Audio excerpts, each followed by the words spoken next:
ನಮ್ಮ ಹುಸೇನ್ ಇಡೀ ಮುಳುಬಾಗಿಲಿಂದ ಇಡೀ ರಾಜ್ಯಕ್ಕೆ ಎಲ್ರಿಗೂ ಚಿರಪರಿಚಿತರಾಗಿರ್ತಕ್ಕಂಥ ವ್ಯಕ್ತಿ. ಇವಾಗ ಹುಟ್ಟುಹಬ್ಬದ ಒಂದು ವಿಚಾರಗಳು, ಬರ್ತ್ಡೇಗಳು ಒಂದು ಯುಗ ಆಗ್ಬಿಟ್ಟಿದೆ.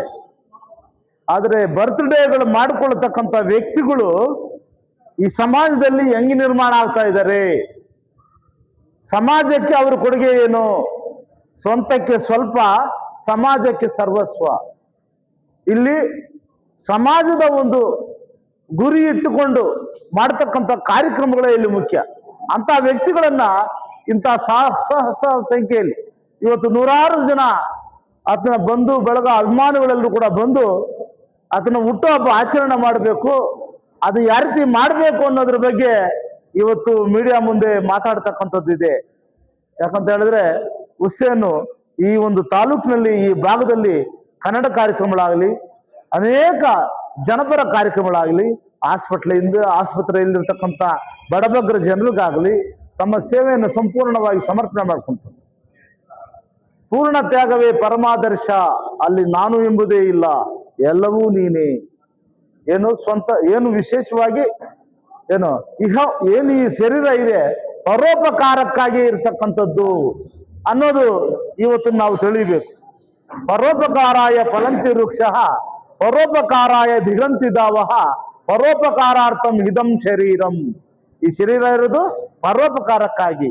ಆ ದಿಕ್ಕಿನಲ್ಲಿ ಇವತ್ತು ಅಂತ ಹುಸೇನನ್ನ ನಾವು ಅಬ್ದುಲ್ ಕಲಾಂ ಏನು ಇವತ್ತು ಈ ರಾಜ್ಯದಲ್ಲಿ, ಈ ದೇಶದಲ್ಲಿ ಎಂತ ಹೆಸರು ಮಾಡಿದ ಅಂತ ದಿಕ್ಕಲ್ಲಿ ನಡಿಬೇಕು ನಮ್ಮ ಹುಸೇನ್. ಅಂತ ಒಂದು ವಾತಾವರಣ, ಅಂತ ಒಂದು ಆಲೋಚನೆಗಳು ಅಂತ ದಿಕ್ಕಲ್ಲಿ ಸಾಗಿ ಇಡೀ ಸಮಾಜದಲ್ಲಿ ಗೌರವಯುತವಾಗಿ ಬದುಕಿ ಸಮಾಜಕ್ಕೆ ಸದಾ ತುಂಬಾ ಸೇವೆ ಮಾಡುವಂತ ಮನೋಭಾವ ಆ ಪರಮಾತ್ಮ ದಯಪಾಲಿಸ್ಲಿ. ಅಲ್ಲ ಏನು ನಾವು ಯಾವ ರೀತಿಯಲ್ಲಿ ಆ ದೇವ್ರನ್ನ ನೆನೀತೀವಿ, ಏನೋ ದೇವರು ಒಬ್ಬ, ನಾವು ಮಾತ್ರನೇ ಹಲವು, ನಾವೆಲ್ಲರೂ ಕೂಡ ಅಂತ ಒಂದು ಮನೋಭಾವದ ಮೇಲೆ ಹುಸೇನ್ ಇವತ್ತು ಈ ಮುಳುಬಾಗಿಲಲ್ಲಿ ಇಂಥ ಕಾರ್ಯಕ್ರಮ ಮಾಡ್ತಾ ಇದ್ದೇನೆ.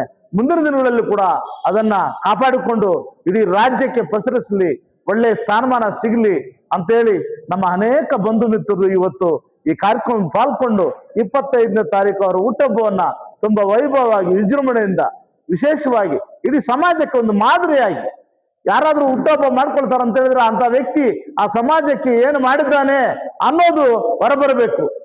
ಹುಟ್ಟುಹಬ್ಬಗಳು ಎಲ್ಲರೂ ಮಾಡ್ಕೊಳ್ತಾ ಇದೀವಿ, ಇಲ್ಲ ಅನ್ನಿಲ್ಲ. ಆದ್ರೆ ಹುಟ್ಟುಹಬ್ಬಕ್ಕೆ ಒಂದು ಅರ್ಥಗರ್ಭಿತವಾಗಿರ್ತಕ್ಕಂಥ ಒಂದು ಅರ್ಹತೆ ಇರಬೇಕು. ಹುಟ್ಟುಹಬ್ಬ ಆಚರಣೆ ಮಾಡ್ಕೋಬೇಕಂದ್ರೆ ಒಂದು ಅರ್ಹತೆ ಇರಬೇಕು. ಅಂತ ಅರ್ಹತೆ ಹುಸೇನಲ್ಲಿ ಇದೆ ಅಂತ ಇಷ್ಟು ಸಂಖ್ಯೆಯಲ್ಲಿ ಎಲ್ಲರೂ ಸೇರಿದ್ದಾರೆ.